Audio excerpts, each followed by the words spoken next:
Yeah, there we go. Hey, Hey, yes. we're live and stuff. All right. Good evening, everyone. All 10 of you. Welcome to Attainable Advocacy. We don't have guests this week. It's a little bit odd, or this show, I suppose I should say. And we missed a week because Stefan decided it would be, he decided to go to Chicago and go to the SFATA conference like he's a chapter leader or something. Well, it was the hottest place to be, right? I don't think Chicago is ever the hottest place to be. Well, the weather was actually quite nice, except for that massive downpour of rain that we had when we arrived on Sunday. that was something else. Fair enough. Fair enough. So this week's, I don't know, this show's a little interesting, going to be a little strange because we don't have guests. Therefore, we have to just pretend like we like each other this time, I Right? suppose. All of a sudden, we have to get along and shit. And you actually have to talk for a change. Oh, damn it! I have to talk. Yep. That was not part of the contract negotiation. I'm gonna call my agent right now. Who do you think you are, Andy Hahn? Could I be? I'm just razzing him because he was posting something the other day about having an agent now, and I'm like, what do you need an agent for? What do you do? I mean, what do you do with an agent in the vaping world? I guess I can see it to an extent, right? Maybe if Phil needs an agent. Actually, what I need is an administrative assistant. No, you need a minion. A minion. Yes, I still can't spell that word. I put up that picture saying my minions, except I said minions. Minions. Okay. Minions. What's a minion? What's a minion? Is it some kind of Dutch thing that I don't understand? No, it's just if you're not paying attention and you're typing on your keyboard and you're not sure what letters you're hitting. Gotcha. Okay, well, so enough of the fluff, right? People come and watch this show because they want to learn stuff, I guess. From us? Well, I mean, maybe. I mean, it's better than my other show, right? You don't learn anything from that. That's just us being idiots on camera. Well, you learn how to not be idiots on camera, right? That's a valid point, actually. Well, why don't we start out as we have for the last little while? Why don't we start out with California? You had some. I hear you had some tea time with Sonoma County's or Sonoma City's mayor yesterday. That sounded like a good time, Mister. Yeah. Is it Mayor? I don't like vapors, as I recall. Huh? Yeah, I think we're calling him Mayor I Don't Like Vapers Cook. It was interesting.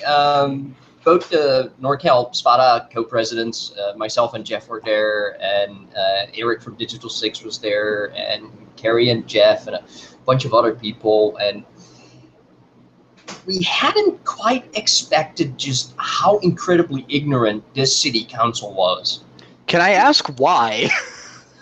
Well, we sort of had a feeling that after last time with the whole mayor going like, I don't like vapers, and then at the same time saying, I'm okay with the cigars. We sort of figured that maybe they got the message that this was not the right thing to do, and we brought up all the points that you could logically bring up. What they were doing was basically passing a flavor ban. They had a tobacco products definition, threw electronic cigarettes and vapor in with it, and left the original part about only tobacco and menthol in there. So it was a de facto ban on flavored vapor products. You would think that after everybody bringing it up, they would just sort of clue in and discuss it in the deliberation, but they didn't even discuss it. They were more concerned with the self-serve display of a cigar store and how that might be exempt. So let me just clarify this. So they made the exemptions for smoking and banned flavored e-liquid products. Right. They added a few things to the ordinance that said cigars need to be more than $5 and they have to be sold in packs of a minimum of a number. I mean, it was all tobacco-related retail licensing that they're applying to everybody. Except, yeah, the flavor banned portion was in there, and it should never have been in there. The only part that they discussed was that they're one of very few cities that are actually looking at doing this, and whether or not that was a good idea. However, they unanimously voted on the ordinance and passed it. So I guess they're fine with it. No, I guess. I mean, it seems odd. Are there shops in Sonoma? Good question. I think there's like 2 of them. Actual vape shops. Well, yeah. Shame about that. Yes. There won't be very long. Not with this going on, no.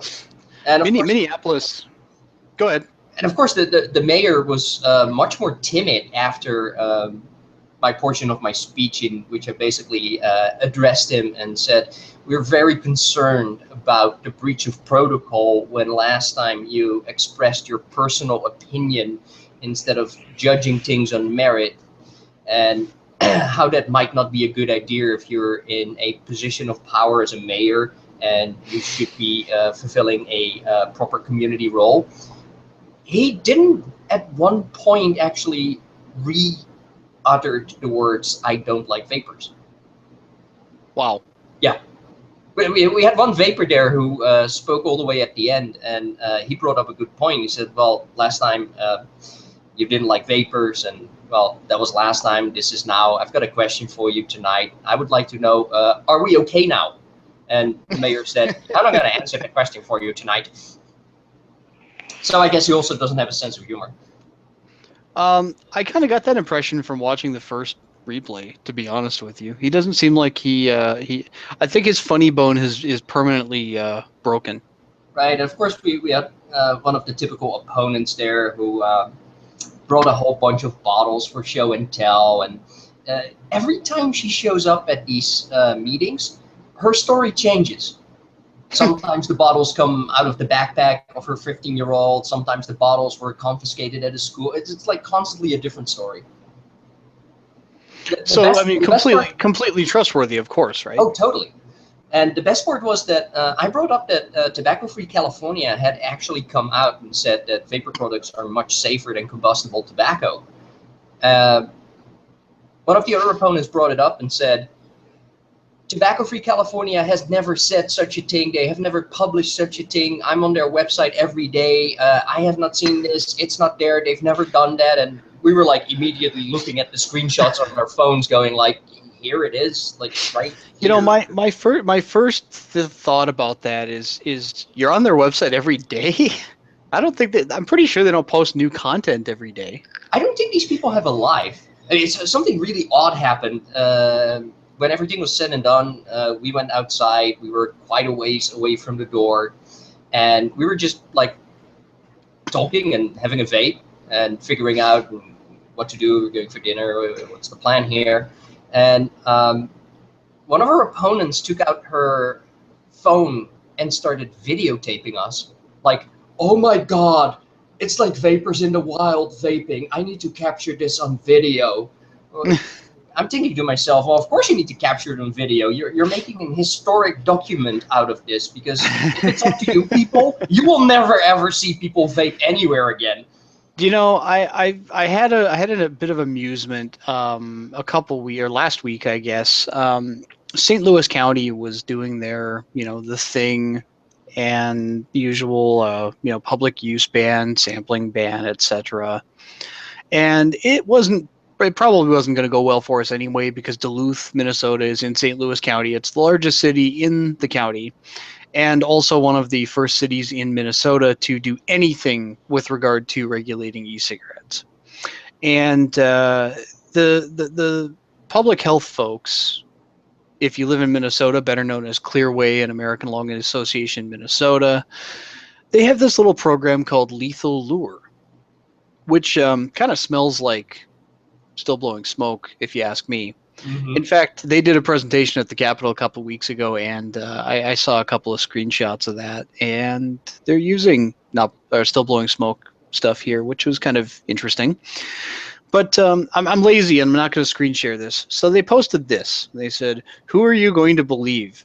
Medical and health experts or addicts and sellers of e-cigarettes?" Ooh, addicts. Addicts. Wow. And there's the photo. And you know, I don't normally get into ad hominem attacks, but Mihotep on Twitter, who he's one of those people where I like him, but he does go over the line a little bit once in a while. I couldn't help but laugh at his comment. It was something along the lines of, "Those three in front, like it looked like Big Sugar got to them." And it's a little bit harsh and a little bit inappropriate, but I don't know. I have a problem when public health comes at us and says we're addicts. I mean, there's a negative connotation there, obviously, and I don't really feel like it's I mean, it's an unfounded one. Obviously, vapors are quite a bit different from the type of person that is normally used to describe, or that word is used to describe. That said, there's still a stigma around it, and it's not appropriate anyway. It's not, you don't just run around calling. I mean, even drug users, you don't call them addicts unless it's derogatory, right? Under most circumstances. I mean, unless you're specifically talking clinical addiction and all of that. I mean, even then, I don't know, that stuff just rubs me the wrong way, and I really dislike it because we definitely, I think vapors sometimes step over the line for sure. But in my experience, we're often a lot more respectful and polite than a lot of the public health people. Right, and the other thing we generally do is actually speak the truth. Yeah, there's that. I mean, and actually, an even better one is we actually discuss. We discuss things. We're happy to discuss things. So my personal account is blocked from viewing Lethal Lures tweets. Oh. And I'm sad. Oh. And the Minnesota Vapers Advocacy account is blocked from viewing Lethal Lures tweets. Oh, and they actually. Fortunately, I have two. Fortunately, I have access to two other accounts that are not blocked. Yeah, these people just don't get social media, do they? Yeah, this is true. So, let's talk Minnesota. Yes. Minnesota had a tax. Had a tax. Note that I say had. Yes. There was a tax that was proposed early, I don't know, midway through the session of 30 cents a mil on e-liquid. And in a complete stunning reversal of, norms in politics, it was a tax that was proposed by Republicans. It was very strange. So we had a few little, chats about it. The lobbyist here in Minnesota had some chats about it. And the chair of the tax committee, who was also the author of the bill, decided to not proceed with the bill and instead would just amended it into the omnibus tax bill. That was a better option apparently. And for some strange reason, Minnesota Vapors had a problem with this. I'm not sure why. Gee. I mean, something about an 800% increase from the current tax rate. Something about 75 small businesses getting shut down, a couple hundred jobs being lost, and $9 a bottle of e-liquid more. And they're complaining about that? I know, it's crazy, isn't it? Yeah. Just ridiculous. I mean, that's completely fair taxation, right? So we did our thing like we do. And I mean, the whole thing was, let's just say that it smelled a lot like tobacco. Burning tobacco. Yeah, and I actually, amusingly, to me anyway, Reynolds actually sent the head of their vapor products division to testify before the tax committee. Of course. And that seemed odd to me, to be honest with you. Why not just have your lobbyist testify? Seems like a waste of money. But I guess when you have billions of dollars to spend, then, maybe you do that sort of thing. Maybe there was something else going on in Minnesota that was, like, good timing. Yeah, could be. So there was a lot of that. We had 2 separate hearings where we turned out more than 40 people to oppose it. In one of the hearings, the author actually made the comment of, so is seeing the 40-6 in opposition to that particular provision. He says, "What if you take out the vapers?" Sure. I mean, that's reasonable, right? Yeah, Just ignore several thousand voters in the state. That's cool. Why should vapers have a vote anyway? Right. They're just addicts, right? Hey, guys, just Republicans, just so you know, a lot of vapers vote. I promise. And And in the next election, a lot more vapers will be voting. yep. Oh, and P.S. Democrats, vapors vote. Promise. So just keep that in mind next election cycle. It's likely that you will see a lot of vapors voting, especially if you tried to vote against them. Because let's be honest here, what is voting against vaping, right? Is voting for smoking. Mm-hmm. That's really the end all be all. If you're voting to restrict access to vaping, you are encouraging smoking. You're saying that smoking is fine and that vaping should be discouraged. That's pretty much it, yeah. So in any case, we did our usual thing, but one of the things that I'm proudest of, and I'm still blown away by this,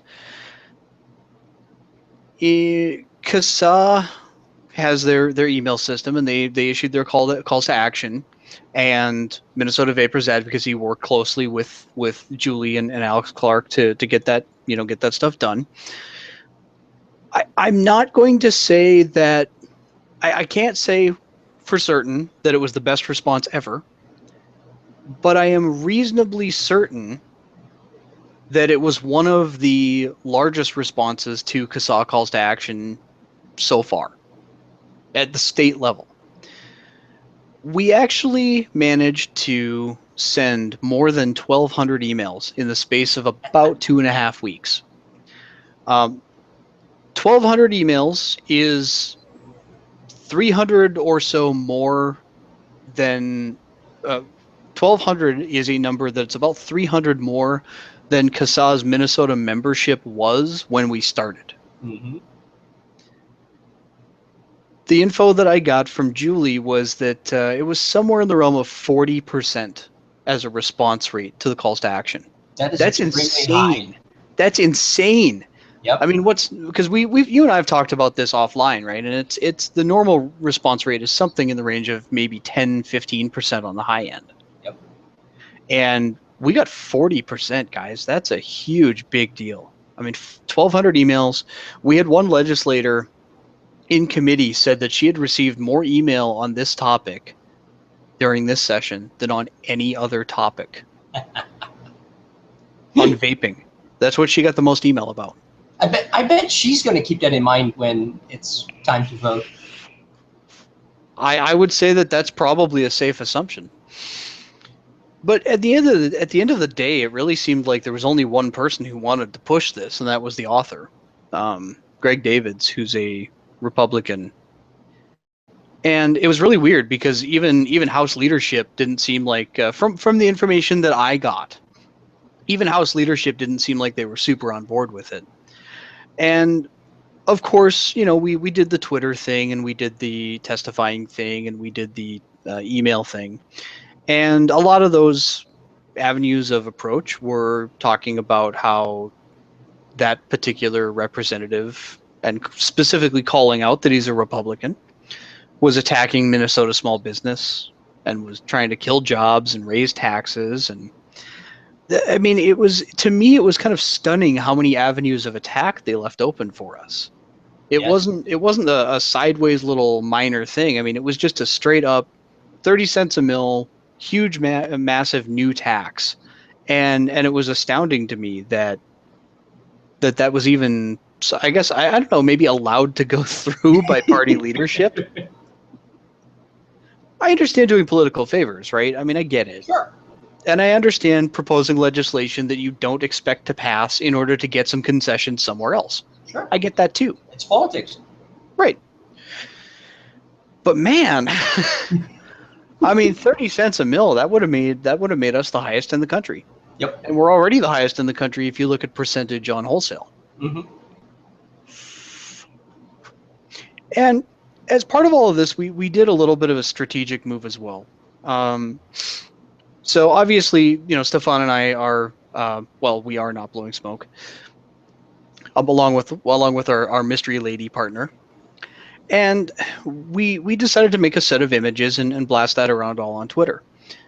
In the space of one business day, we had about one in every 4 or 5 items in the Minnesota legislature hashtag feed was us Mm-hmm. for a full day. At one point, I was actually asked by the lobbyist to back off on Twitter. Last night, as the session was coming to an end, we got a tweet from one of the other Republican legislators, and it was kind of, it seemed like, and I hate to say it because it's a little disrespectful, but it was almost like she was saying uncle. Yep. Please stop. We're done. I promise. But at the end of the day, we kept up the pressure for 3 solid weeks, right? Because the House leadership and the tax committee just refused to remove all of this stuff from the bills. And that's all they had to do. All they had to do was back it off and realize that there was no public support for this. Did I mention that public health was on our side in this? Oh, of course they were. Because it was a very interesting situation. Right. It's really weird. We sat down in the committee chamber, and one of the people from Americans for Non-Smokers' Rights sits down and says, I'm in a bit of a weird situation today because normally I'm here testifying against these guys. Today we're on the same side. And goes in to talk about the other provisions. Because what I didn't mention earlier was it wasn't just a vaping tax, right? It was actually a change in how the taxes work. It would have removed the wholesale cost entirely, or the wholesale tax entirely, and just replaced it with that per milliliter tax. Mm-hmm. Well, that's great for anybody who's selling who's selling cartridges, right? Yep. So your Views, your Mark 10s, your Enjoys, all that fun stuff. Yep, wonderful for closed systems. Right, fantastic for closed systems. It would have dropped their tax rate by about 90%. And that's the crux of it right there. The folks who are normally against us were on our side because it would have dramatically reduced the price of products offered by Big Tobacco. Yep. And actually, one of the things that was very interesting to me was the other argument that they made was that these products, aka the Big Tobacco stuff, are available in convenience stores with no sort of age restrictions whatsoever. So in a way, they kind of came around and confirmed that vape shops are better at compliance when it comes to checking IDs. Of course, they will never actually express that in a very clear and direct way. But that's okay because I will. Yes. I have no problem saying something like that because I'm just extrapolating that from their statements before the Senate or the House Tax Committee. That's, what are they going to do? Argue with me? Well, that's not what we said. Nice. That's not what we said. Sure, it is. Kind of.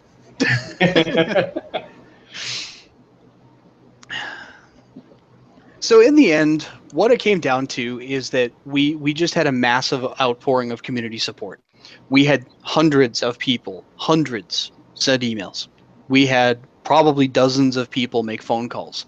We had strong support at the legislature. This other side, this sign you see back behind me was the original House bill. And we had a few signs printed up, and we parked it outside the hearing room. We walked through the Capitol building with them. The tax chair was extremely upset that we brought them into the tax committee chamber and ordered them to be removed. Shocking, right? But at the end of the day, what we have proven this session is 2 things. Firstly, it matters when you guys send emails. It matters when you make phone calls. It matters when you speak up loudly.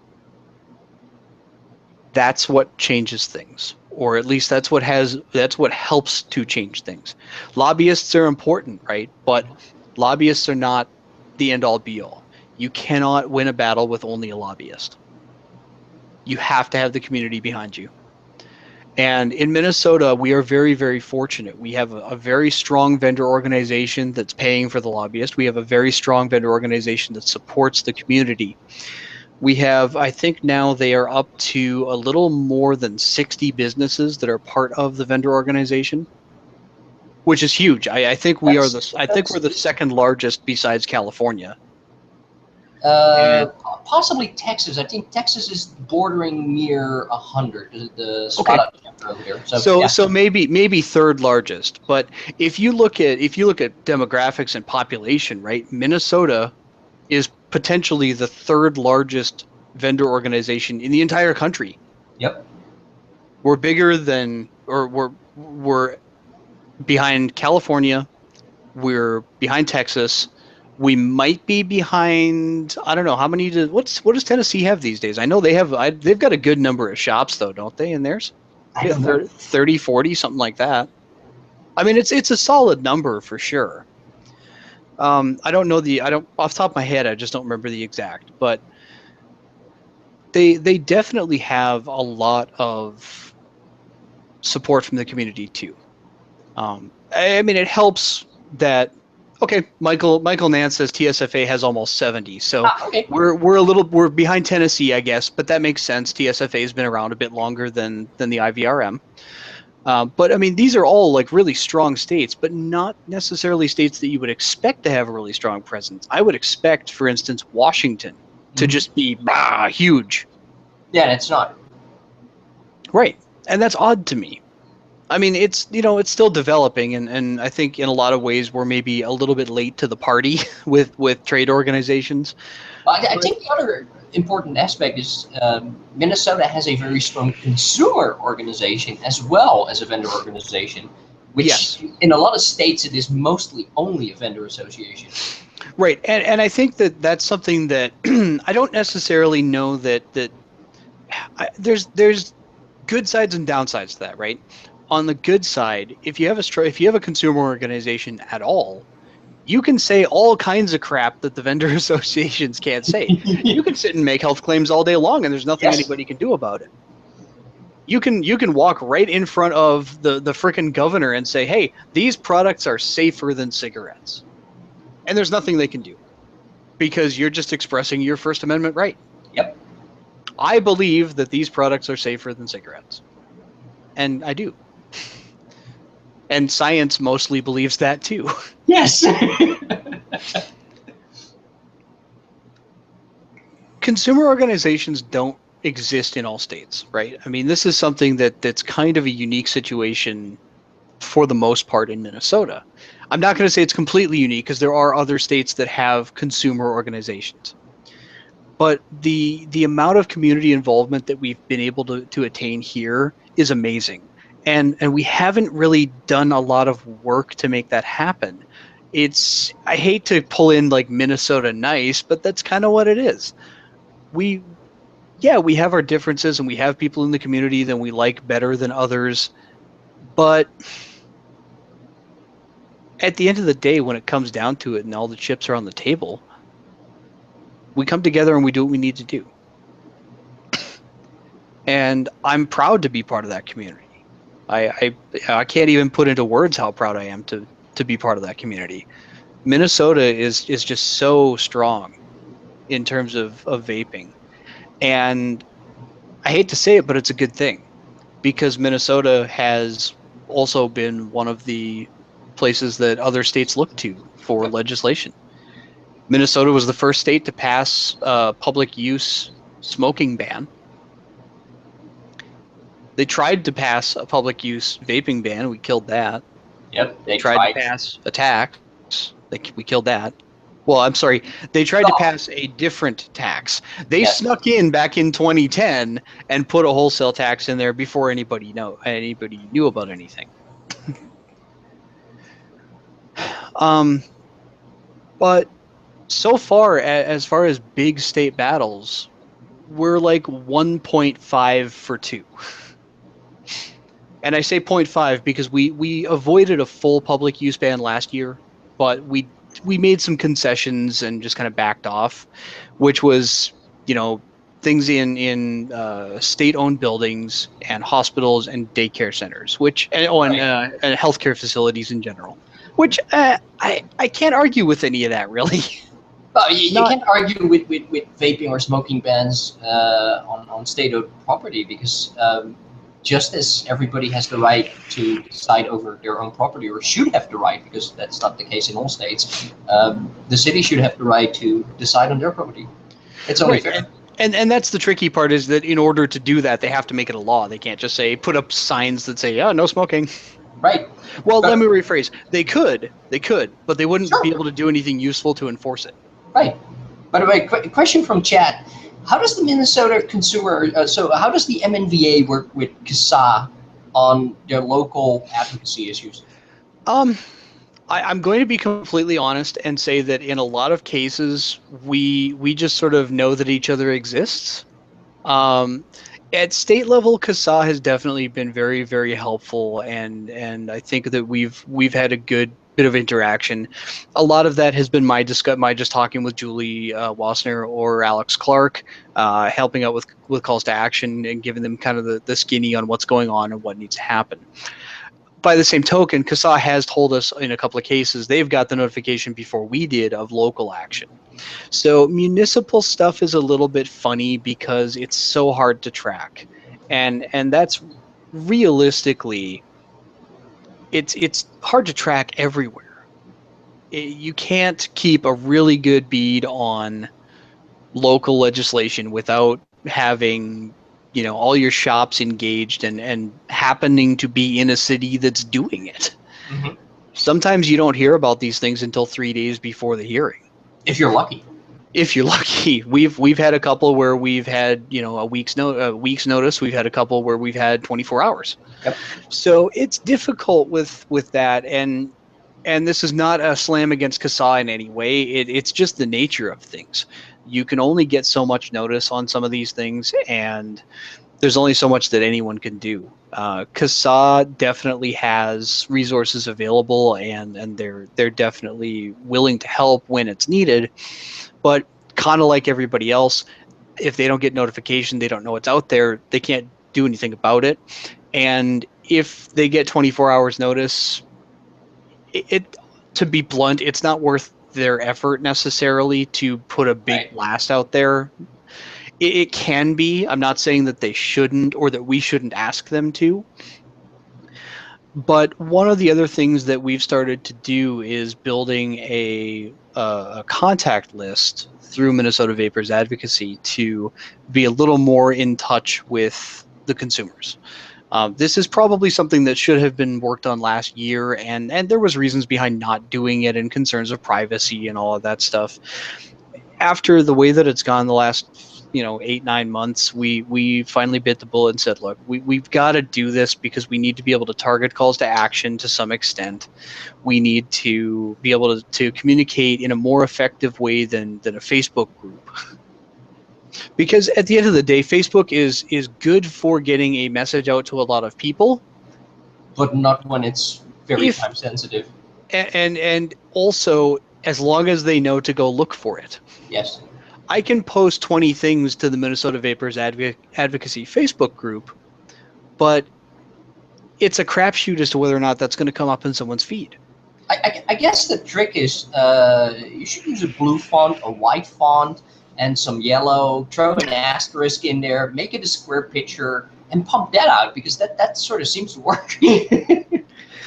That seems like a segue if I ever heard it. No, that wasn't meant as a segue. But it could certainly help raise awareness on issues that are either something that's being worked on or anything that's time sensitive.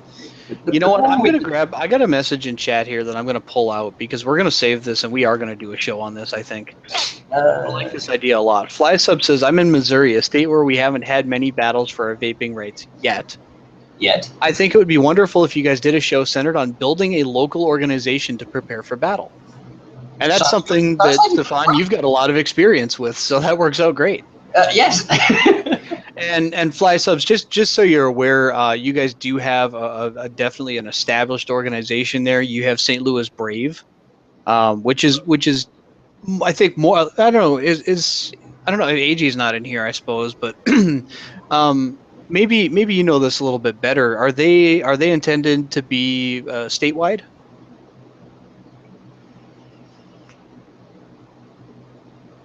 Are you asking me or asking Fly No, Subs? I'm asking you.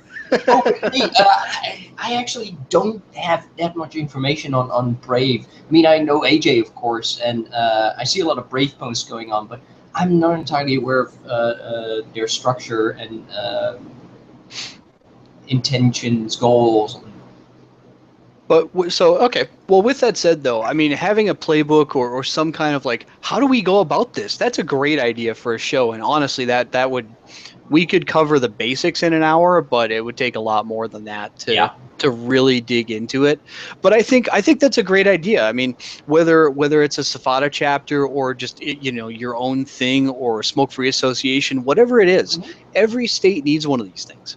It's important to have it because even if you're not necessarily in a position to hire a lobbyist, if you have some sort of even loose organization behind it, that automatically carries a little bit more weight than just having one or two people sending emails. Yes, absolutely. And guys, just to clarify, I'm not saying that Facebook is like the worst thing in the world for advocacy. It is extraordinarily useful. It's just that it's very difficult to get the message out to everyone that you need to get the message to. There's no way to really effectively just kind of jam a post through Facebook so that all of your followers see it. And that's how Facebook works, unfortunately. Right, and anything you do on Facebook that's an actual call to action is sort of like a shotgun approach. You'll hit something, but you'll Right. not hit everything. Now, if you have a strong group of people, a strong group of core people, say 8 or 10, if you have all of those people take your call to action post and share it, the Yep. chances of their friends seeing that dramatically increase. Yep. Granted, not all of their friends are going to be vapers, but it's something, right? So the more like spreading the word and sharing calls to action, sharing advocacy posts, that is really critical if we're talking about doing advocacy on Facebook. But getting away from Facebook for some of it is very useful as well because you can skim by a Facebook post, you could not see a Facebook post. If you get an email from your local organization saying, "Hey, we need your help," you might be a little more inclined to do something about that. Right. Because especially if you make it voluntary and you make it so that you don't have to give over all your damn personal information. At a basic level, the way that we crafted the Minnesota Vapers sign up page is extremely minimal. I'm going to just throw a link in the chat here so you guys can take a look. But what we made as required fields are first and last name, just so we know who the hell we're talking to and so we recognize names and that sort of thing. And city of residence. That's it. Oh, and email address. First and last name, email address, what city do you live in? That is the entirety of the required fields. Phone number is optional. Your city of employment is optional. Age range, how long did you smoke, and what nic strength do you use, those are also optional. But this is really no more information than you would need to sign up for a Reddit account, for example. You just have to give us a little tiny bit of information. The other thing is, an email will sit in your inbox. You can flag it, you can move it. It'll stay in your inbox. Have you ever tried going back on Facebook a day later to find something that you saw? Have you ever, as a vapor, if you're in several vaping groups, have you ever tried to go find something? Have you ever tried to go find something a couple days later in a vaping group? I've actually tried that. Let alone on your feed. I mean, there's some groups that don't move. The posts don't move super fast. But I mean, let me just throw an example out there. Let's say you're a member of CCI, for example. and you want to go find a post from last week. Good luck. Good luck. I mean, there's so much traffic in that kind of a group that even if it's posted there, you're going to have a hell of a time finding it unless you were to have a really great, unless you have really good Google foo, I think. Right. Somebody says, "How dare you compare to Reddit?" Actually, I've tried looking up stuff on Reddit that I posted there months ago. The search function actually sort of works. Reddit search is okay. I mean, it's certainly easier when you can just go back and look at your own post history. I'll give it that. Not as easy for me. Well, okay, right, Mister. I post every damn thing under the sun to Reddit. It makes me click that next button right, a few hundred times. So that's kind of some of the basics there in terms of what did we do, but I really want to touch on just having the. Yeah, Bruce says I've lost posts in CASA in less than an hour. That's true too. Well, maybe Bruce, you should stop being so sloppy. Oh, You're losing your posts? How dare you lose your posts? Man, taking pot shots at the audience now? Look at you. Oh no, only Bruce. I should be the one taking pot shots at Bruce, but it's my fault too. I was in Omaha a couple weeks ago and we weren't able to get together, but well, he had to work. Okay. I suppose he's got to make money so he has a living and so he can purchase vape gear. That's why people work, right? So, in terms of Minnesota, the long and the short of it is, what did we do? Well, we have a strong vendor organization. We have a lobbyist who is good at what he does and has a lot of connections. We have a really strong community, and we have a community that's willing to go out and do the emails and contact their legislators, even though a lot of them hadn't done it before last year. Another thing too is if you have people who are really solid at writing and who know already kind of what they need to say and are really good on the talking points, nominate somebody or do it yourself to help other people write those emails. Right. It's you're not writing it for them, right? I mean, what you are doing is kind of teaching them how to write an email to a legislator. Even, and I've said it before on this show, even if the only thing you're doing is sending an email that says, I disagree with this bill and I would like you to oppose it, that still goes on record as, hey, this was an opposition from one of my constituents. Yep, and guess what? If you get thousands of those, they'll notice. Or depending on what state you're in, if you get hundreds. Yeah.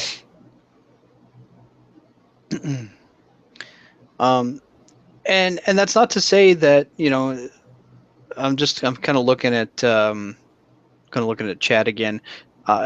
It's not impossible to win things in a democratic state. It's not. It just takes more work. Well, I mean, we've done it last year in California, and it's a fairly democratic state. I mean, it's tough though. I mean, it definitely is tougher when you have the Democrats typically are more against us than the Republicans. Typically, not always.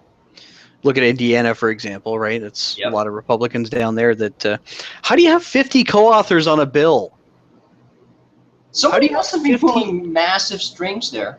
How do you have 53 co-authors on a bill that's like 6 pages long?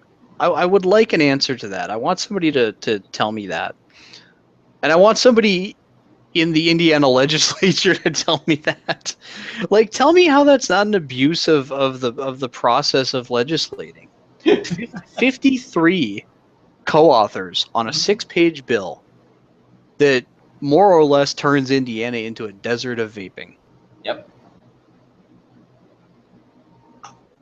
I'm hopeful for them. I mean, it's awful the situation they're in now because that bill did pass and the governor did sign it.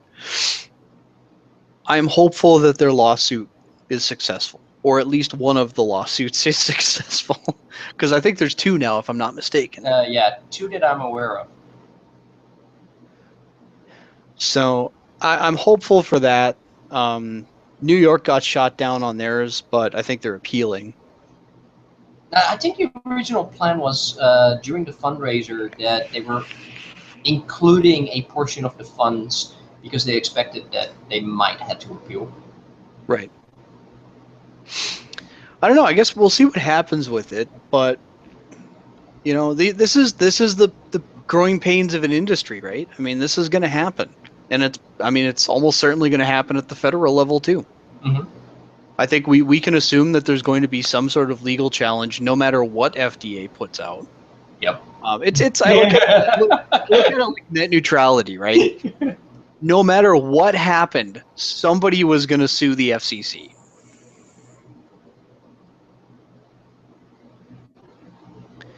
So you were trying to segue into something earlier, and I think I should let you talk for a minute because you had something about blue and kind of a yellow gold sort of color and some white and a little bit of black background.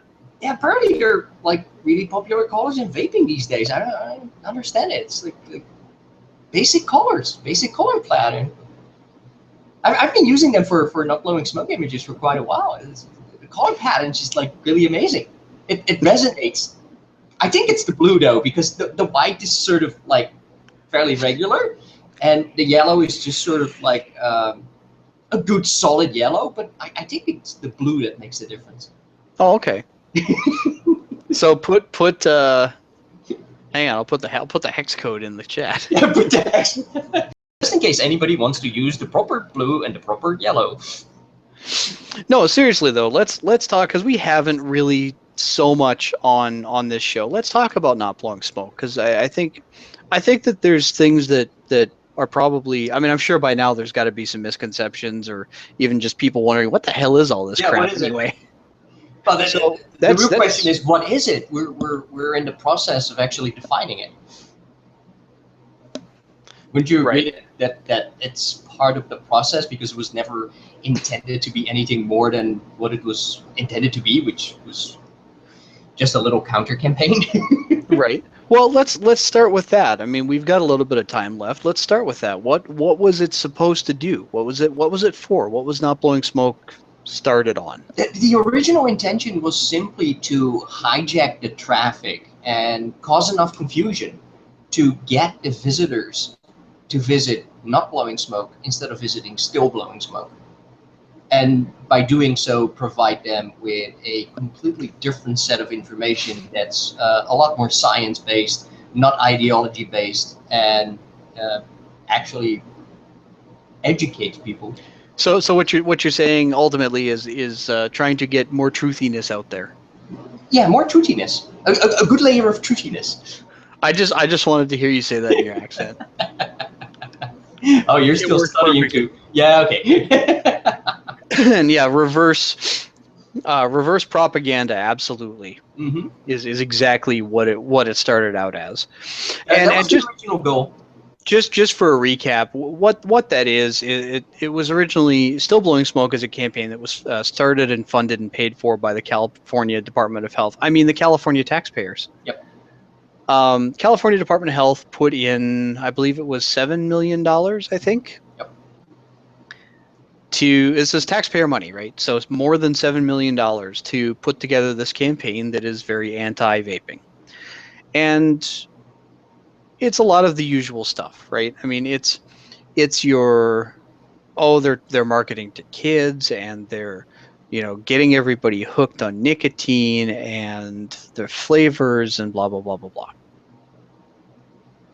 The problem is what they're doing is really just linking it all to big tobacco when, we of course all know that that's not what we are. And that's not what the industry is. So should we be telling the viewers what we're planning next week, Tuesday? Sure. Why don't you go ahead and do that? Since we're actually not having a show on next week, Tuesday. No, that would be Inside Vaping, right? No. Yes. No. Yes. Inside Vaping. Inside Vaping. Yes, next week. Next week, 9 p.m. Eastern. Check them out. It's a good show. So we're actually looking at turning Not Blowing Smoke into a I official. lied. I'm sorry, I lied. It's actually at 10 p.m. Eastern. Oh, right, they're not at 9. Correct. Inside Vaping, next week, Tuesday, 10 p.m., guys. Yep, 10 p.m. Eastern. All right, I'll shut up now and let you talk.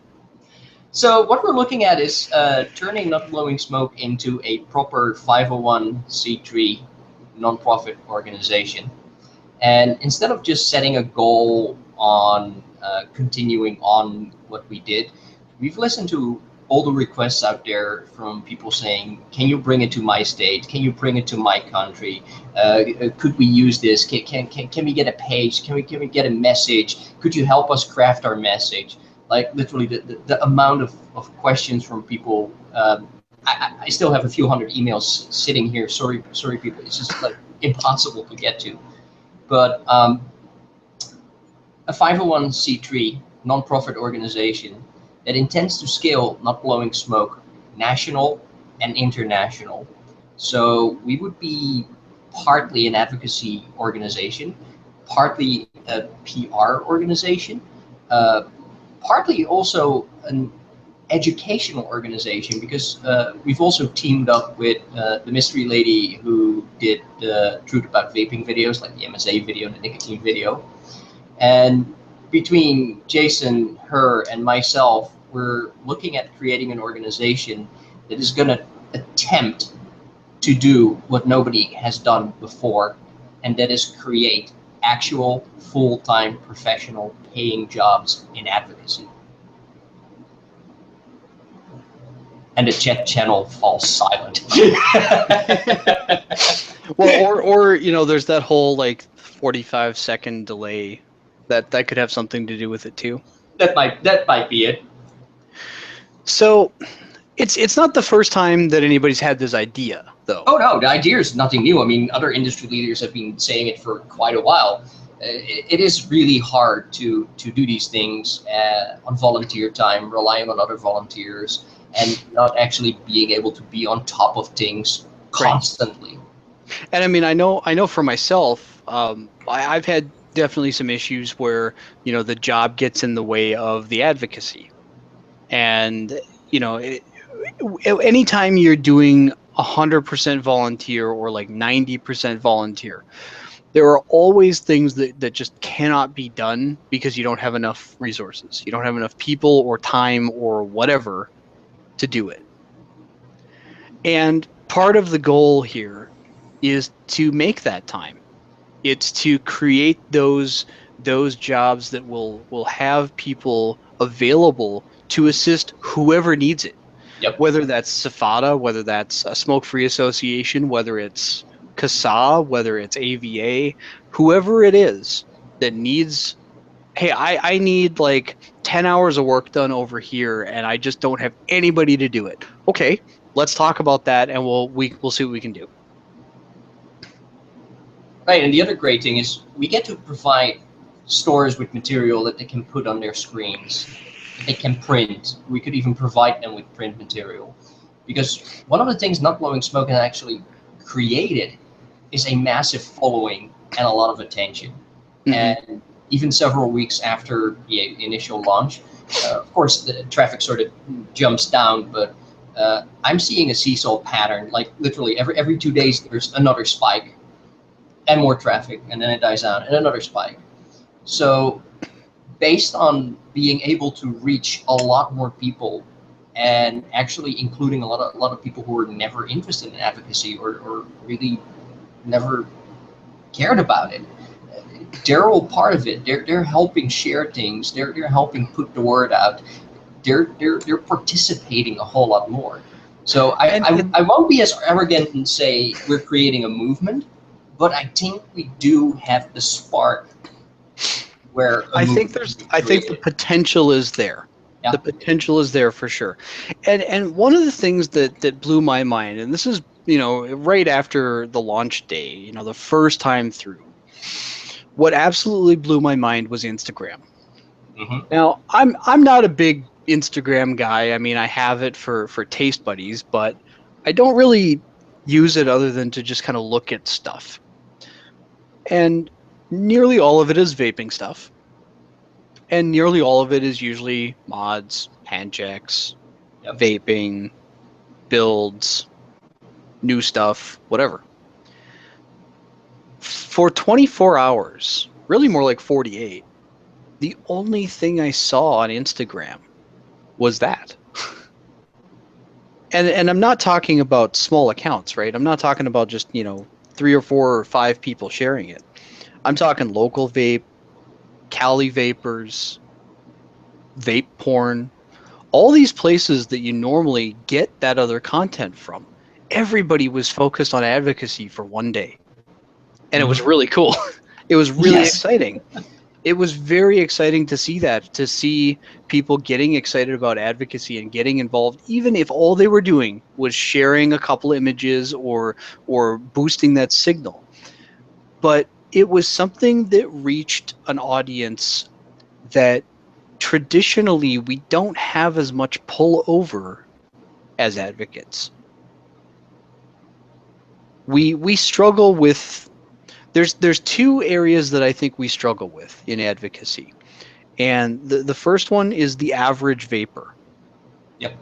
And when I say the average vapor, I'm not talking about probably any of us. I'm talking about the person who goes to the shop once a week, picks up a 30 ml bottle, walks in with their ego stick battery, and they're probably still rocking an old Pro Tank 2 or something like that, or a Nautilus, maybe something a little more recent. But I'm talking about those people, the folks who are not really social media savvy, who are not kicking around on Facebook all day long, who are not into social media. We fail quite frequently at getting into that demographic. And that's something that I think we may have an opportunity to do that if we try some different strategies.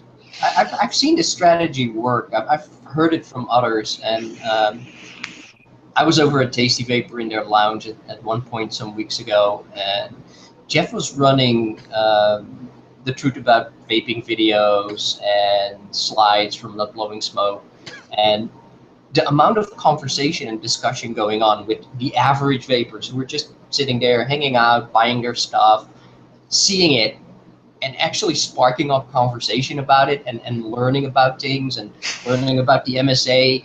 It was just like, this is a way where we can reach that audience that has traditionally been outside of our grasp. Mm-hmm. And the other audience that I think we fail to engage in a useful way very frequently are cloud chasers. Mm-hmm. Now, I know we all kind of have our opinions on cloud chasing, and for better or for worse, it's something that exists. It's something that is part of vaping now. And no matter how much we try to say, hey, you should, pay attention to battery safety, and you should, it's about quitting smoking and not blowing clouds and whatever else. Vaping at this point, it's part of the culture. It's part of the subculture. And if we just ignore that like it doesn't exist, what's going to happen is, number one, it will be used against us. And number two, it's a huge group of people that are vaping the way that they enjoy. And a lot of them, I mean, I would say that probably the majority of them are still former smokers. But they're vaping in the way that they enjoy. But they are the folks who I find are sometimes more difficult to get really engaged in advocacy. And that's not a slam against cloud chasers by any means. It's just a matter of they're very much among the folks who have the sort of like, I don't know what to write kind of mentality. Yep. And that's fine. I mean, it's completely fine if you're not sure where to start. There's a hell of a lot of stuff in politics that even after doing this for a year now, I don't fully understand all of it. I don't even pretend to fully understand all of it. But I know enough of it to teach others what I know.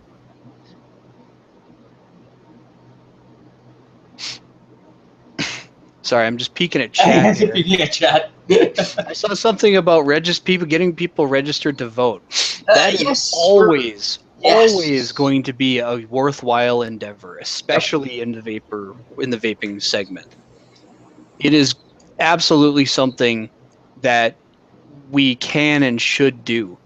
I think it would be cool as hell to see a voter registration drive at a vape shop. Well, we're actually considering doing something along those lines because California is looking at a tax ballot initiative where they want to tax vapor products, and the tax will be set by an unelected board who are not susceptible to votes or being voted out. Right. I'm not going to go into any details right now, but yeah, we're looking at a different form of campaign because this is not something where you can use lobbyists and regular public interaction.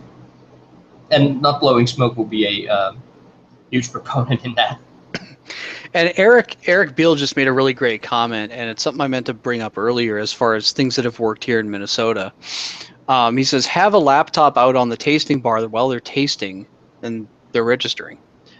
We've actually done that. We've done that. Some of our shops have anyway, for calls to action. They've had a laptop kicking around just in the shop, ready to go for anybody who wants to send an email.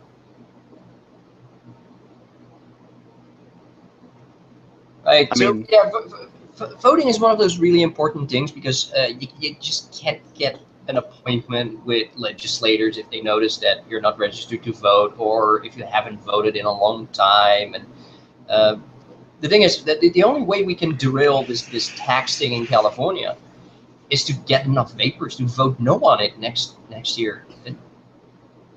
It's a completely different way of doing things.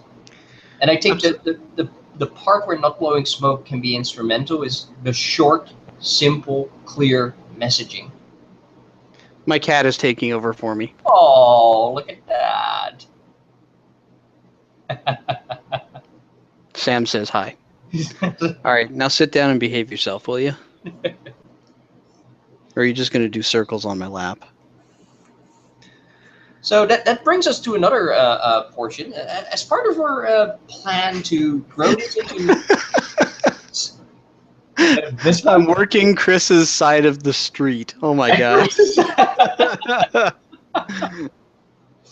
This is my corner.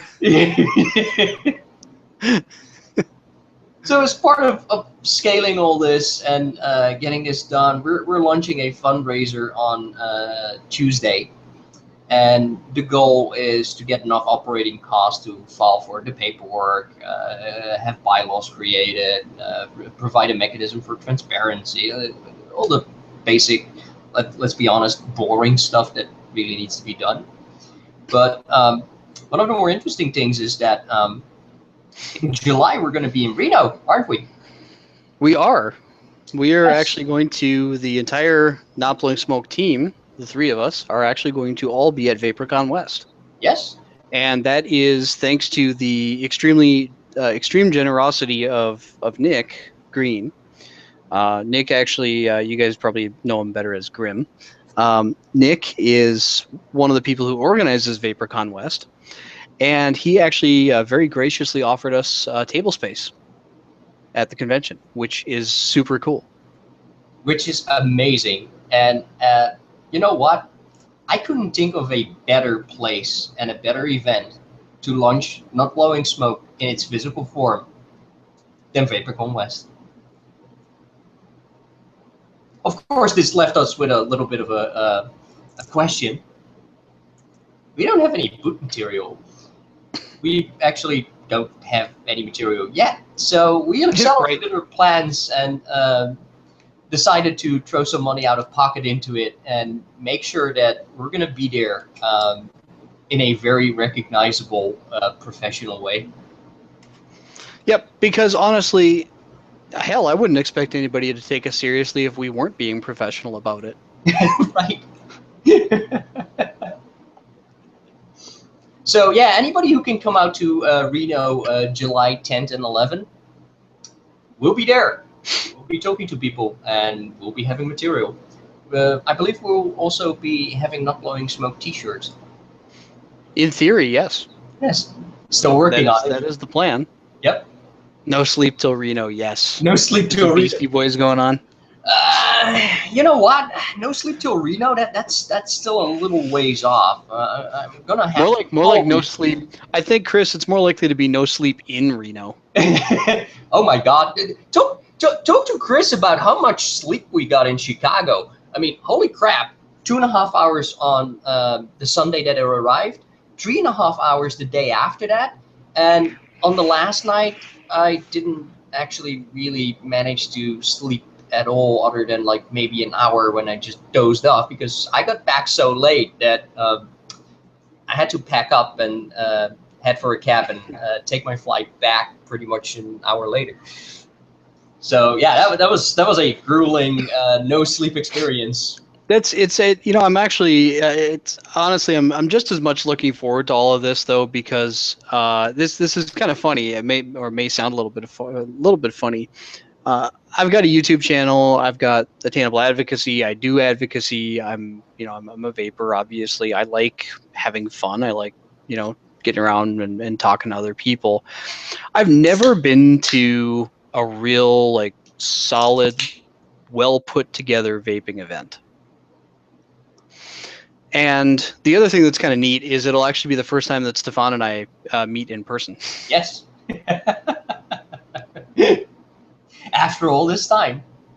Yeah, we've only been talking to each other online for what, a year now, almost? Yeah, pretty much. So it should be good. I'm looking forward to Reno. Really, really looking forward to Reno. Yeah, I'm excited about it. I think it's going to be a good launch.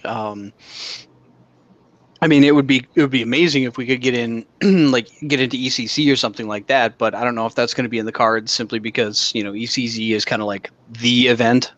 Let me handle that. Let me rephrase. I don't know if I'm going to be able to get to ECC because it's expensive. We'll see about that. True enough. But no, I'm really excited about it. I'm excited that we're all going to be able to get together and kind of start that journey, so to speak. I'm very hopeful that we're right, that we are filling a space in the industry that is not currently filled.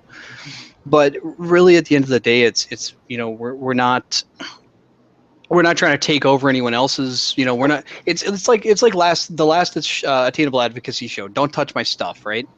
It was just a matter of we're not trying to take over SFATA. We're not trying to take over CASA or anybody else. We want to help them. We want to. How many hours Cynthia puts in? Nobody wants to take that over. Right, and that's exactly it. We want to create some full-time jobs for people to help where the help is needed. That's really one of the main goals. The one of the other main goals is to create some of that material, that educational material that Stefan mentioned earlier. That would be the basis of the 501 as an education mission. And certainly there will be some overlap with SFATA, but with CASA, I apologize. One of the things that CASA does very well is put together information. One of the things that I personally think that CASA doesn't do as well is making that information accessible to a wide audience. The unfortunate truth is that a lot of what we as vapors are looking at and what we're dealing with and what we have to be able to speak about, it's complex stuff, right? I mean, it's hard science. Yep. It's not you can't just sum up. And that's one of the things that makes city council and legislative sessions in general so difficult. You have to distill everything you know about vaping into 3 minutes.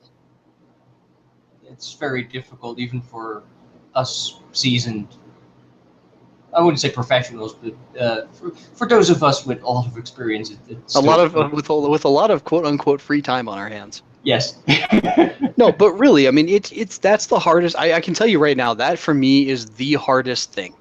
When you spend as much time in the industry as probably a lot of us have, you learn a lot, and it's really hard to boil that down into key points, even just getting it to 3 or 4 key points in a 3-minute statement, that's tough. Mm-hmm. You have to be able to. I mean, you're talking, speech writing classes right there.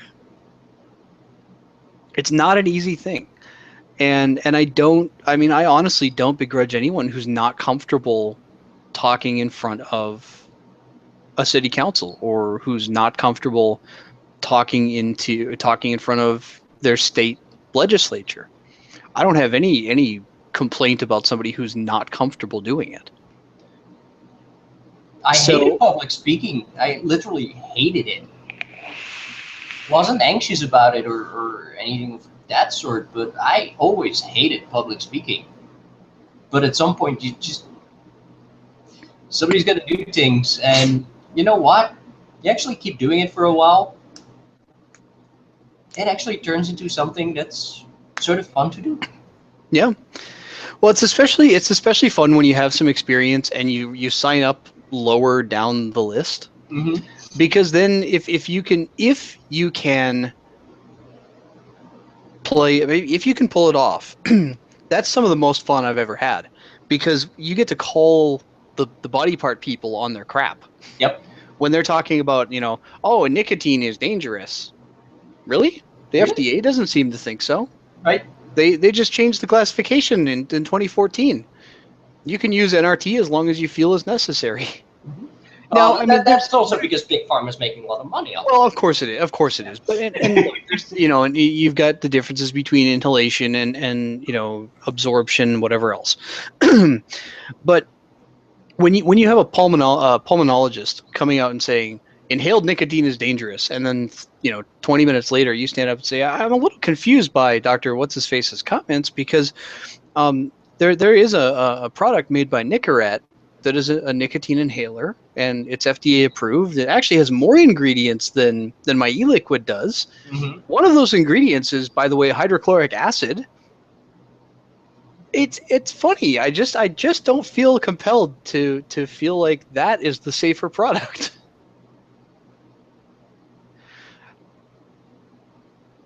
So here's what I want to talk about in terms of public speaking, because I know we put it on the agenda, and I want to make sure that we try to at least touch on everything that we put on. Public speaking is not easy, guys. It really isn't. I mean, even if you're comfortable with it, it's still not the easiest thing in the world. Even if you have a bunch of experience, there's always some level of, geez, am I gonna blow it? I mean, I've had a bit of experience now, and the last time I got in front of a city council, I stuffed it up. I fumbled over my own name, for Christ's sake. Which is embarrassing, right? I mean, but you went up there and you say, "Hi, I'm Greg Connolly." How far did you go? No, you got to do it right. It's, "Hi, I'm Greg Conley." There you go. No, but it's, you get in front of these people, and at the end of the day, they're just regular folks for the most part. I mean, federal's a bit different, but state and local level, mostly they're regular people. And it's just one of the biggest things is just to remember that that's who you're talking to. You're talking to people that, for the most part, are pretty similar to you. There may be an age gap. It may be like you're talking to your parents, but at the end of the day, it's not so crazy that you need to worry yourself to death about it. Unless you really want to. Unless you really want to. If you really want to worry about it, you can. I mean, hell, I do. Look, that's one of those things. But Alex Clark, I think, in the chat just to say that.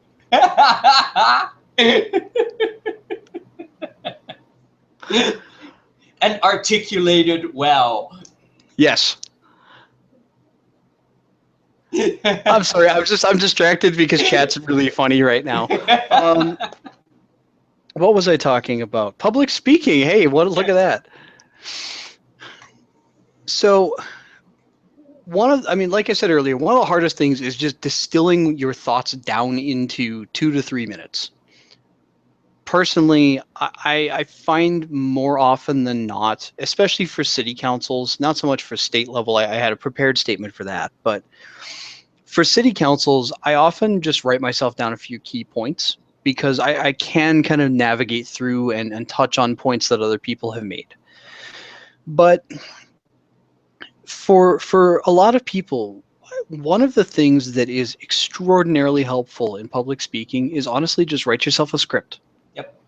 If you have a fairly normal speed of speech, factor in a little bit of time for the, you're going to be a little bit nervous, maybe. You're going to want to accentuate certain things. You may want to say certain parts a little more slowly or some parts a little more quickly. Just write it down. Write down what you want to say. I have yet to encounter any legislative body that will not let you walk up to the podium with a piece of paper. In fact, I would be shocked if they had a problem with it. Never seen it happen. And by the way, if you do print it out and you need to glance at your paper and look up and down, make sure you use like a 16-point font. Right. Don't get yourself lost. Yeah. But I mean, just to give you an idea, in the state legislative session and the tax committee hearings this past session for Minnesota, the gentleman testifying for our street actually had a script. I mean, this is somebody who does this regularly, is a professional, is paid to do these things. Practice it. Yeah, Fly Subs is dead on. Practice it. Do what works for you, right? If you find it easy to work from notes, do that. Work from notes, maybe touch on key points that you want to make, touch on key points that other people have made, or even better, hook it into your statement. One of the things that I managed to pull off at a hearing a few months back was somebody from ANSR came up and uttered the phrase, "Why should we do anything that discourages people from quitting smoking?" And I got up in front of the county board and I said, "I agree with this person from ANSR. Why do you want to do anything that would discourage people from quitting smoking?" But whether it's point form notes or general talking points or just pumping out, a few little sections of specific things that you want to make sure you include, or it's a full script from start to finish, whatever works for you is the best. I can tell you that most city councils as well are completely aware that most people have not done this before, and that most people are going to be a little nervous. In most cases, city councils will give you an extra little bit of time if you're kind of having a little difficulty with it. If they can sense that you're nervous, they will take, and especially if you're a resident of the city, this is the most important person to have talk in front of any city council is a resident of the city. And this is also the part where it's important for vapers, vendors, to be involved with your local community, be involved with your chamber of commerce, meet your council people from time to time, because if you know these people and you go in and you're addressing certain points, you're not talking to a group of potentially hostile strangers who are sitting there.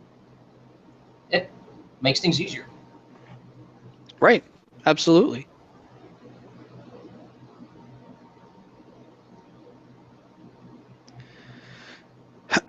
So, what about when you get in front of everybody? Yeah, Chris, that's the best advice I can give you.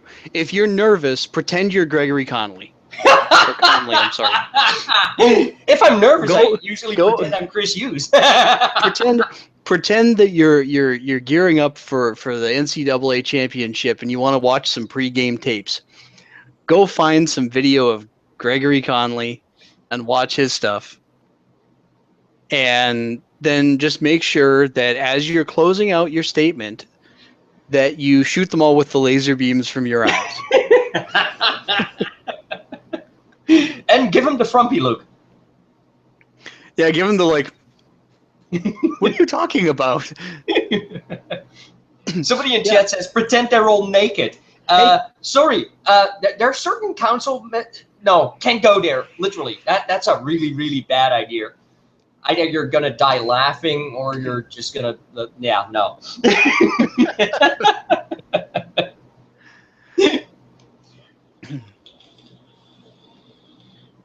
The big thing in my mind is it's a lot like email. The specific situation isn't the same, right? You're in front of a group of people. You're standing, you know, they're all sitting at a raised platform with a big desk, and it looks all official and everything.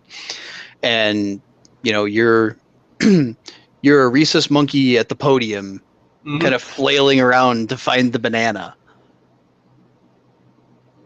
But you know what? That's okay. It's completely fine, in fact. And it gets easier. It does. The first time is the hardest one. We had actually we had the city of Prior Lake, Minnesota, which is a smaller town. It's about 15,000 people. We had someone at Prior Lake testify, and she was a resident, and it was her first time testifying. She was She was so nervous. She was shaking. I mean, I was sitting next to her. She was physically shaking because she was nervous. She wrote her comments out while the rest of the hearing was going on. And I helped her with it a little bit, but it was mostly, you know, her words. She is a former smoker, has had 5 separate throat surgeries to repair damage from smoking. The first 4 weren't successful. The 5th one was, and it was successful after she switched to vaping. So she quit smoking, right? She quit smoking. And the 4 prior throat surgeries that failed because she was still smoking, the 5th one worked because she quit. And what did she do? She got up in front of the council and told them exactly that. I cannot stress to anybody who's watching this how powerful of a statement that is to a city council. We ended up going into what was a public use and sampling ban hearing. And we left with the council choosing to take no action whatsoever on public use and agreeing to exempt vaping from a sampling ban. They're going to ban it for tobacco, which, I mean, personally, I don't have a huge opinion one way or the other on tobacco at this point, other than, you know, I'd like people to, you know, to quit. But I've always thought it's silly that you can't go into a smoke shop and have a cigar, for example. But tobacco sampling is being banned in that city. Vaping is explicitly being exempted. Good. And they took no action on public use. Now, I will say outright that there was not a heavy presence from public health there. The body parts people were not really around too much. But 1 or 2 people that are residents of the city that are willing to tell their story can change the tide in one city. Yep. You're not going to have that same type of thing at the state level, and frankly, you're just not going to have as many speakers at the state level either. Yep. But here's what I think I come down to. If you live in a city where they're proposing to do something about vaping, where they want to just ban it or ban flavors or sampling or whatever, if you live in that city, you could be the deciding vote. And all you have to do is go blabber on for about 2 minutes. Yep. You don't have to be an expert. You don't have to know everything there is to know about everything. Tell them your story. That's what they want to hear. They don't necessarily care as much about the hard science. Half of them don't understand it more than half of them don't understand it anyway. Right, and the higher up you get in the political chain, the less likely they are to be susceptible to any science. Once you get at the state level and beyond, politics will trump science any day. That's not to say you don't need it. It's just don't put too much effort into it, because that is not how it works. Right. But at the local level, your story matters probably just as much as anything that American Lung Association, ANSR, anybody else is going to say. If you walk up there and the first words out of your mouth is, my name is Jason Downing. I quit smoking 18 months ago, and I believe that these products have saved my life. And then you go on from there. Talk about your attempts to quit in the past. Right. Talk about the fact that, if you tried Chantix, that had really bad effects. If it did, don't lie, be honest. Yes. You know what? Bruce nailed this on the head. Give them the science in a letter, but do the testimony about your life. Yes. Provide them all the background information. It's just paper or email. Yep. But yeah, focus on the things that you want to say versus repeating what the science says. Right. And I think this should go without saying, but as others have mentioned in the chat, don't go in and insult them. No. That's not going to work out well. And if you want to be critical or even highly critical, at least be respectful about it. And ideally, if you want to be highly critical, it's fine to do that, right? If you do it the right way. Remember that you're looking at a bureaucracy, and that if you want to be highly critical, you can be. Mm-hmm. And I'm not saying that there is like one true way to do it, but there are a good number of ways to not do it. You can be critical of a lot of different things, but it's the difference is, are you talking about sort of factual type stuff? Are you talking about your opinion, or are you just going straight to the ad hominem attacks? The attacks are not going to work. Nope. Maybe 1 in 100. You might have one legislator where, that works for him just fine. But the majority of people, you're talking to normal human beings for the most part. If you come out attacking them, they're going to get defensive, and they're not going to listen to anything else you have to say.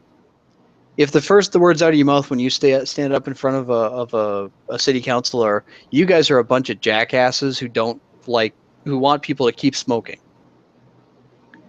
that might work in a very specific scenario, but it's probably going to have the opposite effect that you want the majority of the time. Be respectful, be polite. Holy buckets. Whoa! And if you're in the chat right now, Bruce has just posted a wall of text that looks to be a roughly 2-minute speech, maybe a little bit more, maybe a little bit less, depending on how quickly you talk. I think it's about a minute, looking at the number of words. But you know what? We're going to read this. I'm going to read this because I think it's important, and I know that a lot of the people who are catching the replay aren't going to see the chat, right? So I'm going to read this. So Bruce Nye says, this is his basic idea or a basic example here. I'm here because what we do today will decide the fate of 500,000 lives this year alone. I'm here because I want children to grow up without knowing the premature loss of their parents and loved ones. I'm here because there is a new technology that is making this dream possible for tens of millions of Americans every day. I'm here because the best way to promote something positive is to make it easy to afford and more attractive. My paid opposition will give you reams of data that take not one care for these things. I can certainly cite science that refutes every one of their points, but that doesn't get us anywhere. In truth, we both want the same thing. Sorry, lost my place. This chat system is not exactly... you know what? Let me pull this into Word where I can read it better. Sorry for the delay here. I'll pick up right where I left off as soon as I find it. I can certainly cite science that refutes every one of their points, but that doesn't get us anywhere. In truth, we both want the same thing. What my opponents have forgotten is that this is about people, not numbers, lives, not revenues. It's about families growing old together. It's about a world where the choices are less harmful than the choices we grew up with. I've given the committee the background science that supports e-cigarettes. What matters now is context. Are you going to vote against giving people more opportunities to quit? Will you vote to condemn a significant portion of our population to die because the current methods fail 94% of the time? Or are you going to vote to give more opportunities to those same people to live? The choice is yours. The lives are ours. The time is now. Very well written. That's fantastic. And I don't think that you would need to make very many changes at all for almost any city council hearing. You could maybe put in a small bit of your personal story if you wanted to. You could certainly make a few edits of that.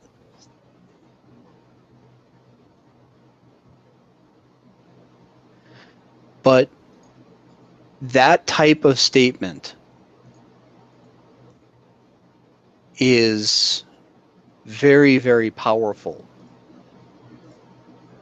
to a city council because you're talking about real things. You're not talking about science. You're not talking about the children. You're not talking about this, any of these other distractions in the industry.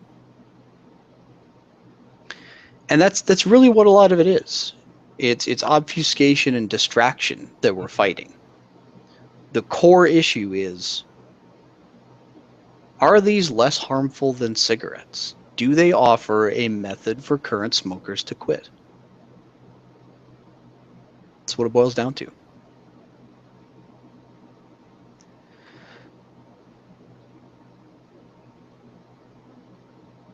And I think that you'll find if you do it once, it will be easier the second time, and the third and the fourth. In the end, is it worth not speaking? That's my question to you guys. Is it worth not speaking up when you're given the opportunity?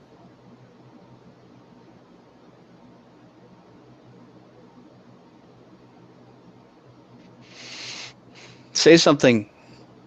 End the awkward silence. The awkward silence. No, looking at the chat, Bruce says if you watch the California Department of Public Health feed, this text gained the most views of any comments on their site. I can see why. Yeah, I can totally see why. absolutely. And guys, just so you know too, I mean, that is not advanced text, right? That is not anything above a high school reading level. You don't need to be an MBA. You don't need to be a doctor. You don't need to go into advanced clinical terminology or science or anything like that. Just be you. That's what they want to see. That's what they care about. They care about their voters. They care about their constituents. Care is maybe not exactly the right word, it sort but of depends. I mean, Sonoma really didn't give a rat's ass about anything. right, and that's going to happen. You're going to have situations like that. But here's the thing: even if you go into a city council meeting where you know that you're not going to have any influence, where you know that they're still going to push their vote through, consider it target practice. Consider it training. Because you know what? You screw up with a hostile council that's going to do whatever they want to do, you still got your practice in. That's true. It's very true. And that was Bloomington for me. We knew we weren't going to come out with a full victory. I think we were hoping to get sampling out of it, but at the end of the day, we went into a very hostile city council who had already made up their minds ahead of time. And that's going to happen. You can't win all of them. It's the ones that we do win, though, that make they feel good. Even if it's a small victory, it's still a victory. And, I think there's a lot of people that think that if we lose them here and there, that it's the end of everything. Well, I think that there's a possibility that at some point in the future we may end up with a full public ban on vaping. And hopefully we don't. That's the goal, right? But we're not going to win all of them. And I wouldn't even say that we're going to win half of them in some states. I mean, Minnesota, we've had a hell of a time defending public use anywhere except the state. But the more that we point out the fact that what they're doing is voting to keep people smoking, and the more we point out that the opponents of vaping are really using pretty, nonsensical points and sometimes factually inaccurate points. Yep. That's what's going to change things. You guys have seen this in the media, I'm sure, over the last 6 months or so. There have been a lot more positive articles about vaping in mass media. Yep. They're not 100% positive. They're still doing the whole like, oh, we don't know enough and we need to protect the kids and blah, blah, blah, blah. But you look at the articles that are coming out now versus the articles that were coming out this time last year, or Yes, even at the end of 2014. We are starting to change public opinion. And doing this type of thing, going out and talking before city councils, talking to your friends and family, getting the support of your friends and family who just appreciate the fact that you don't smell like cigarettes anymore. That's really important. It's really important. Because we all know as vapers, we know what our talking points are. We know what we get out of vaping and what it's done for us. But not everybody else does. Your family might not even understand. Mm-hmm. I know a ton of people here in Minnesota that are in recovery for various things, whether it's alcohol abuse, drug abuse, whatever else. And vaping for them was not only a means of quitting smoking, but it's also a support system for their recovery. Being able to have those friends and vapers supporting them if they feel like they're going to slip, they reach out for help a lot more frequently, I find. And it's a really cool thing to know that we have that type of supportive community. We talk about this all the time. We see people, hey, I got no money until next week. I can't afford juice. I don't want to go back to smoking. And there's 10 people saying, what do you need? Or my mod broke and I can't replace it until 2 weeks from now. Right. Again, 10 people, what do you need? I don't have much. I've got this ego battery, but if that's good enough. And that's the thing that I love about vaping. That's one of the things I love about vaping is the generosity of the community. We all treat each other for the most part much better than the average person treats everyone else. And that's something that's special to me in vaping. It sounds a little sappy, but that's what it boils down to for me. I think we have a lot of really, really good people in the vaping world. And I think that we sometimes forget about how cool that is, or how important that is, that we stick together and do that stuff. So at the risk of sounding a little too sappy, but honestly, I really, I'm not, for lack of a better term, I'm not blowing smoke. I really do feel that way. I think that our community is a really impressive one. We didn't have this when we were smokers. Right. Did you ever go to a smoking convention? Nope. Hey, let's go down to the smoke shop and hang out for a little while. Let me drill out my filter and enter a smoke competition. Right. Right. The future of vaping videos, right? Right. Lung hitting straight off my Marlboro Red. No, seriously though, guys, I don't talk about this stuff too often because there's a lot of other stuff going on, but it's something I just kind of wanted to put out there. I think we do forget about that stuff a lot of the time, and I think some of us forget that it's about vaping and vapers. But as Dimitri said last week on his show, it's about smokers too. It's about helping them to quit. it's not 100% about smokers, but it's not 100% about vapors either. Mm-hmm. There's a balance there. And it's a weird situation overall, because at the end of the day, we do want a lot of the same things that public health wants. We want people to quit smoking. That's why the vast majority of us started vaping in the first place, is because we wanted to quit smoking, and all the other stuff that's out there didn't work.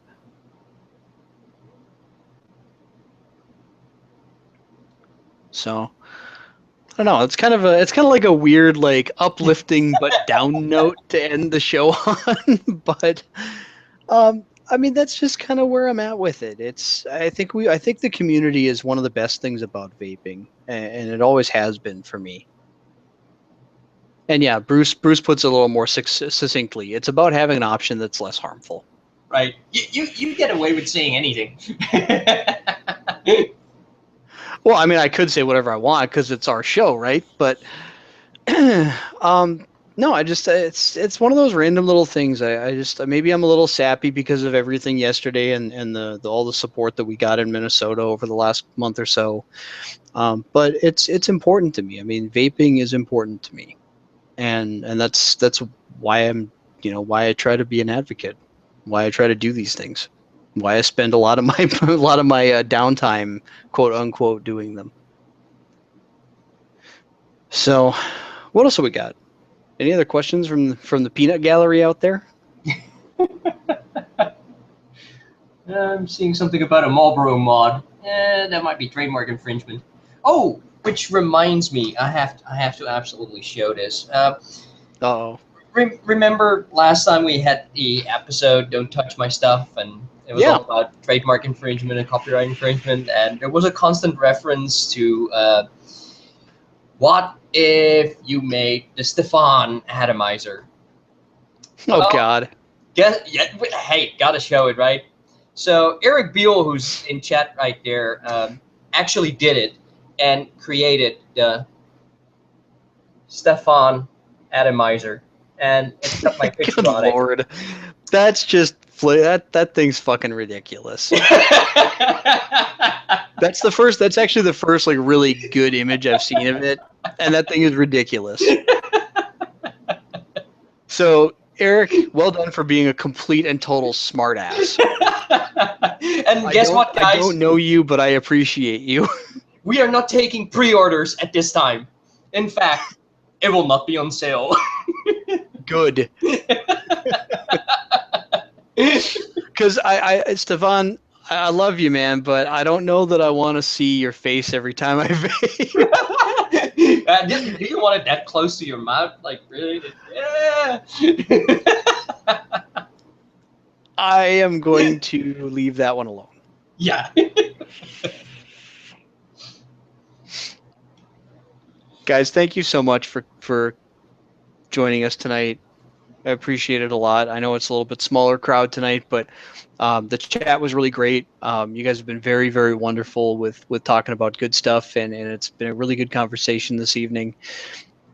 We'll be back in 2 weeks, same time, Tuesday at 9 p.m. Eastern, and the next show will be, what will be the date? June? Oh my God, it's going to be June already? Yep. June 2nd is going to be the next one. So join us again June 2nd, 9 p.m. Eastern. What do you think, guys? Should we do a post-show little hangout too? You guys tell us. Of course, this is the problem with asking questions. 30-second delay. Yeah, I was going to say, this is the problem with asking chat questions. Hey, guys, what do you think? Yeah. Just turn on the Jeopardy music. No, really, though, I do appreciate everybody that comes to check out the show. Definitely feel free to share us around as you see fit, and feel free to I'm gonna put this out there. Feel free to send us messages to the Attainable Advocacy page or attainableadvocacy@gmail.com if you have any questions or ideas for the show or anything like that. We're happy to address those. Also, subscribe to the channel on YouTube. The replay generally is up there with 30-40 minutes after the show. And lastly, you can also check out NOTBlowingSmoke on Twitter. this is where it gets slightly weird because you end up with still blowing smoke. That is the Not Blowing Smoke Twitter account. On what is the Facebook page just facebook.com/notblowingsmoke? I think it is. Let me check. I know Not Blowing Smoke is the username on Instagram. Too slow. Too slow. Well, I think that there you go. Oops. Paste. There you go. It's got a 0 in there. And oh, by the way, we also have on Twitter, because we're masters of confusion in order to derive the right traffic. And of course, www.notblowingsmoke.org. So we'll get a Hangout link up for anybody who wants to chat with us after the show. And once again, guys, thanks very much for joining us this evening, and we'll talk to you in a couple of weeks. See you guys.